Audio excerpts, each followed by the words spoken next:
Annyeong Korea, it's Luka스그레이엄. I hope you've all been well and safe during this very, very difficult time for everyone. I'm trying to share the love through my new single, Share That Love. And I was told that my Korean Warner team got a lot of fan questions together about your latest concerns and hardships. So let's go through a bunch of them right now. If you're ever in need, oh, share that love. Oh, share that love. Good times are rolling on me. I got plenty in my pocket if you're ever in need. Here from Gabe Bakchin. I'm getting tired of all these relationships where I try to fit in and constantly think of what others think of me. How can I overcome this without losing anyone? So I love your music so much. It is my dream to be a singer like you. I can't wait for you to come to Korea and play a show.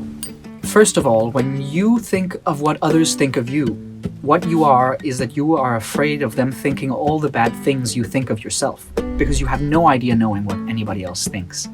That's like an outside factor that you have to learn to eliminate from your thought process. And you can't go through life without losing anyone, so you have to also be ready to accept that pain as a part of your life, that some people you're going to lose if you need to be who you are. And that goes for them too. Sometimes people can change and meet in the middle, sometimes they can't and they need to part ways, and that is okay. Sometimes you'll be better friends with someone you meet when you're 35 than someone you knew since you were 5. And that is also okay. Sometimes we can also let go of these big mental empires that we build around who we are and how we are supposed to interact with people. And yeah, I'm looking forward to come and play a show too. I've been full of stress lately. There is hatred and conflict everywhere I go. I want to ignore these for my sake, but I shouldn't, because after all, it's a together living society. Are there any ways to share that love in this kind of situation? I'm curious to know what you are doing to share the love in this world full of hate and difficulties. I've been to Korea, and I feel that there's more respect towards people in public spheres than there is where I'm from, in Denmark. It's super clean, and there's a lot of respect being shown. I'm sure you also have your cultural issues and problems that I don't even begin to understand, because I'm not from there. I'm not Korean. Even though I love your food so much that I wish I lived there sometimes.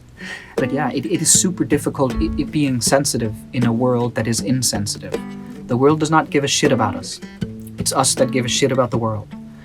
And accepting that things are hard and that people sometimes aren't good is also a great way of realizing how many good people there also are, how many good deeds are being done, how much hope there also is. Other people keep telling me my dreams are realistically not feasible, but I want this more than anything. I keep losing myself and my confidence hearing all this advice. What should I do? Stop listening to the advice. Do you know how many great minds and super good ideas have become nothing because they listen to their family and friends?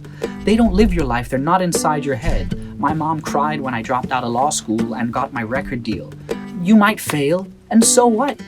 You might also fail at that job your family thinks is good for you. You might also fail at that business opportunity your friends want you to join in. Like, failing is not a bad part of life. Failing is like all the ground things that make you realize what you really want and what was truly worth it. Because like, if you keep winning, you're learning nothing.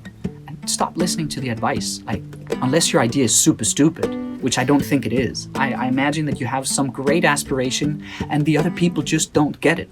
It's not your fault, right? I keep running away from my future problems that I have to face soon. And because of this, I keep regretting the past times when the problems were right in front of my face. Is there any way I can help myself to not run away and face these problems? It's just very simple. Life is not pain-free. Life is not problem-free. Life is not sorrow-free. Usually, true and lasting happiness and joy comes from facing all of these hard problems. What can I do when I miss Lucas so much? Oh, you can stream it, check out interviews. I miss performing. We're gonna release a documentary soon, so hopefully you can see that and find some consolation, learn a bit more about our rise from nobodies playing in a little jazz club in Copenhagen to nobodies playing all over the world. Our issues and problems are strikingly similar, and we all have them. So take care, and I hope if this could help a little. Luka스그레이엄 checking out.